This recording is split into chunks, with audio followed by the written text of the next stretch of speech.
में भी और आर्टिस्ट की लाइफ में भी बहुत ज़्यादा है, या आप कहते हैं चीज़ें वैसी ही चल रही हैं जैसे 10 साल पहले थी? मुझे लगता है हम पे जो है ना वो डबल असर होता है, हुआ है एक इंसान होने के नाते और जी, फिर एक एक्टर या आर्टिस्ट होने के होने के नाते। नाते। क्योंकि इंसान होने के नाते पूरे मुल्क पे जो मसले मसाइल हैं, अब वो हम्म जिस लिहाज से भी कहें, पॉलिटिकल कहें या महंगाई के, जो भी हम्म एक चल रहे हैं, एक तो उन चीज़ों का सामना करना पड़ता है और फिर उससे इफ़ेक्ट जो होता है टीवी के ड्रामास पे, टीवी पे, हम्म इंटरटेनमेंट पे, वहाँ से भी जो असर होता है वो भी हम पे होता है। तो हम दो तरह से इफेक्ट इफेक्टिव होते हैं, होते हैं। बिल्कुल इफेक्ट होते हैं। बिल्कुल।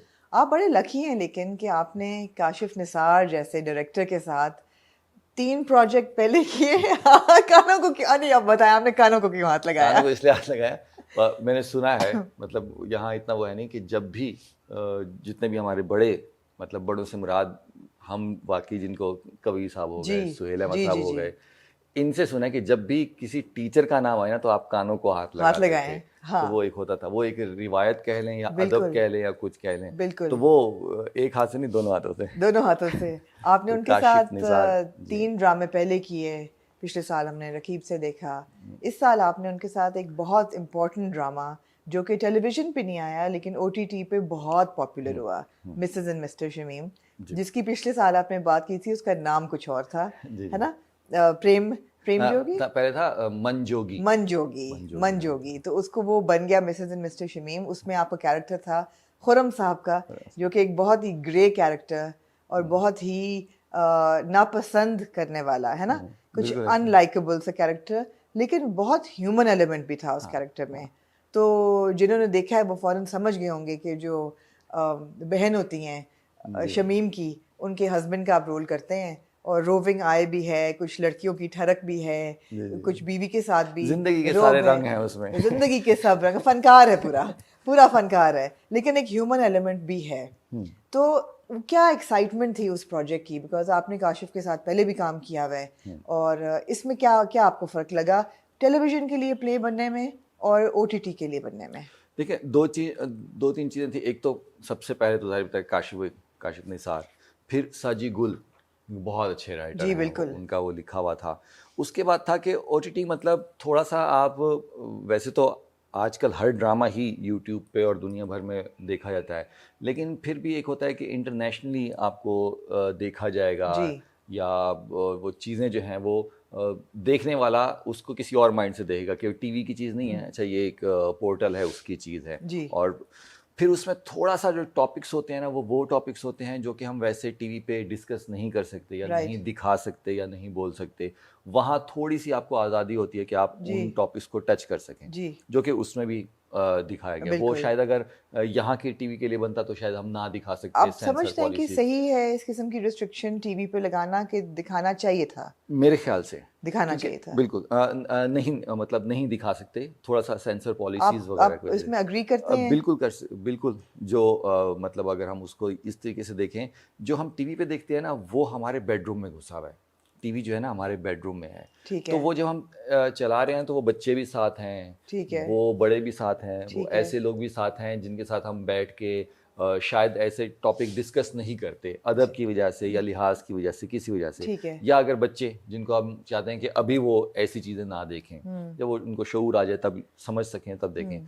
जबकि अगर आप यूट्यूब की बात करते हैं, पोर्टल की बात करते हैं, तो वो यहाँ है जी जी ज़्यादातर। वो ठीक है आजकल लोग टीवी पे भी देखते हैं, लेकिन वो ज़्यादातर यहाँ है और उसका एक देखने का अपना ही मज़ा है। अगर आपको उसकी लत लग जाए तो आप टीवी बिल्कुल छोड़ देते हैं, तो आप बिल्कुल। उस पर देखते हैं। जी तो वो ज़्यादातर जो पोर्टल है वो हमारे यहाँ है, तो वो एक पर्सनल चीज़ है। वो अगर आप देखते हैं या नहीं देखना चाहते या उसको आगे करना चाहते हैं या उसको रोकना चाहते हैं, वो आप कर सकते हैं। तो अभी जो हमारी एजुकेशनल लेवल हमारे यहाँ है राइट या जो शऊर का जी पैमाना यहाँ है, उसमें ठीक है कि कुछ चीज़ें यहाँ हों और वो टीवी पे बगैर पता चले ना लग जाएं। ना लग जाए। तो वो उस लिहाज से थोड़ी सी रिस्ट्रिक्शन ज़रूरी है, एक राइट। सेंसरशिप की। आपका अपना कंफर्ट लेवल कैसा था उस कैरेक्टर को करते हुए या उस कहानी का हिस्सा बनते हुए?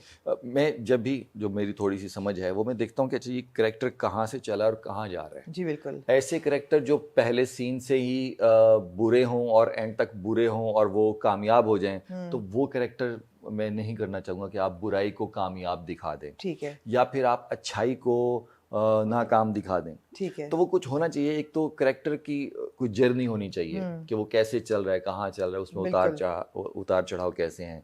तो वो उसमें बहुत मज़े का था। फिर उसका एंड जो था वो एक बहुत क्रूल कह दें या उसके लिए यही होना चाहिए था जी। ताकि अगर कोई देख रहा है उसको मजाक मजाक में फॉलो ना कर ले। बिल्कुल, मकसद ये होता है। बिल्कुल।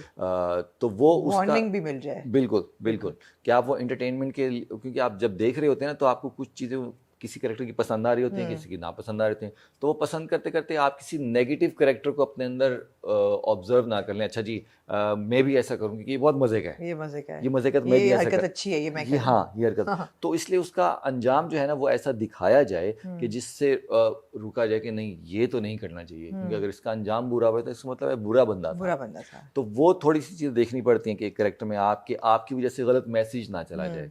और वो इस टाइप के करेक्टर में अक्सर होता है कि आप नेगेटिव और कॉमेडी अगर दिखा रहे हैं तो वो उसको कोई फॉलो ना कर ले। तो वो मज़े का था। और फिर टॉपिक और फिर कास्ट, पूरे कास्ट, बिल्कुल। और वो एक पूरा जो बहुत इम्पोर्टेंट टॉपिक बहुत था, बहुत बहुत मजे- इम्पोर्टेंट टॉपिक बहुत था। मजे का, बहुत और मजे शुरू से लेके आखिर तक उसमें इतनी चीज़ों को एड्रेस किया गया।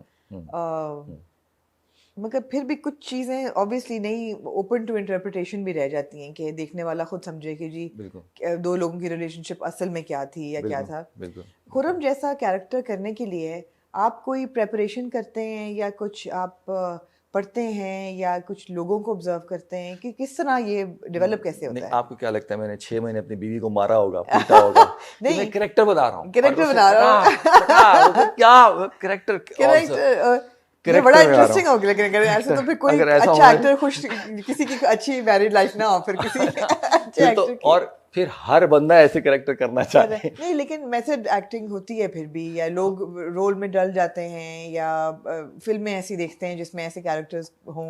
सबसे पहले तो डायरेक्टर और राइटर के साथ आपके सेशन होना बहुत ज़रूरी है। अच्छा, वो मेरे लिहाज से। मगर टेलीविजन के लिए मैंने सुना नहीं होते। जो ना करना चाहे नहीं करे, लेकिन कम से कम मैं तो करता हूँ कि राज़मी राइटर से कोई सलाम दुआ की एक सेशन कि जब उन्होंने सबसे पहले उन्होंने लिखा बिल्कुल उसको, उस स्टोरी को, तो उन्होंने कैसा लिखा, पूरी स्टोरी के अलावा मेरा जो कैरेक्टर जो मैं करना चाह रहा हूँ उसको कैसे देखा, फिर उसके बाद डायरेक्टर ने उसको ऑब्जर्व किया कि वो अब कैसा दिखाना चाह रहा है। काफ़ी चीज़ें होती हैं जो राइटर बता रहा होता है वो डायरेक्टर से अलग होती हैं, या जो डायरेक्टर ने बताया होता है वो राइटर से अलग होती हैं। लेकिन आपको पता सब हो कि राइटर ने इस माइंड से लिखा है और अब डायरेक्टर तक आ गया, तो अब ये बन गया एक अंडरस्टैंडिंग हो 360 डिग्रीज। बिल्कुल बिल्कुल, क्योंकि एट द एंड आपको लेके तो वही चलना है जो डायरेक्टर कह रहा है, बिल्कुल, क्योंकि उसने वो पूरा प्रोजेक्ट दिखाना है। राइट। तो वो मेरी साजिगुल से तो बहुत अच्छी मुलाकात और बातचीत भी होती रहती थी। और फिर साथ काशिफ निसार साहब, तो वो काशिफ भाई से डिस्कशन हुई तो उन्होंने बताया कि इस तरीके से सारी चीज़ें लेके चलनी है। बाकी आप कह रहे हैं मेथड एक्टिंग वो होती है, लेकिन वो 100% ऐसा नहीं होता कि आप उस माहौल में जाके रहना शुरू कर दें। कम से कम यहाँ पे शायद हॉलीवुड में अब भी ऐसा होता हो, लेकिन कम से कम यहाँ इतना नहीं होता, क्योंकि यहाँ तो फिर नेगेटिव करेक्टर कैसे करेंगे अगर नेगेटिव करेक्टर के लिए हम इतना मेथड में जाएंगे।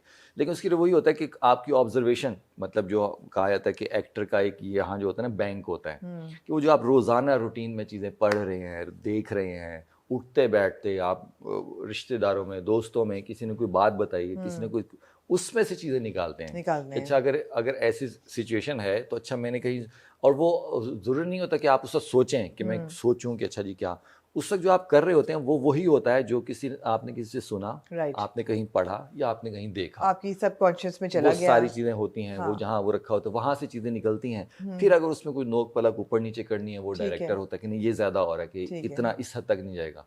फिर कई चीज़ें होती है, वो काश भी कहते हैं कि ये यहाँ से आ रहा है, मतलब यहाँ से आ रहा है, मतलब जहनी तौर पे तो वो ये बताते हैं कि यहाँ से आ रहा है, तो इसको अब ये देखना है। तो वो फिर उस चीज़ को, क्योंकि आपको पता है शूट जब हम कर रहे होते हैं, पहले एपिसोड का काम है, आज अगला सीन जो है वो 10वें एपिसोड का है, अगला सीन जो है वो 3रे एपिसोड का है, तो वो सीक्वेंस में तो नहीं होता कि हम उसको मेथड एक्टिंग को लेके चलें और सीक्वेंस वाइज चलें।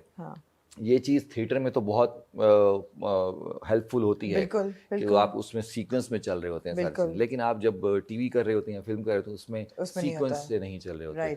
तो वो चीज़ें काफ़ी होती है कि वो बिल्कुल हैप्पी सीन आ गया, बिल्कुल इंटेंस सीन आ गया, गुस्से वाला आ गया। लेकिन फिर वही कि जब भी ऐसी बातें होती हैं तो अगर इंटरव्यू होता है तो उसमें 272 दफा काशी वही का नाम आता है क्योंकि उसके बगैर हो नहीं सकता। हाँ। तो वो इतना उसको रियलिटी रखते हैं, रियलिटी के करीब रखते हैं कि मिसाल के तौर पे कि एक सीन था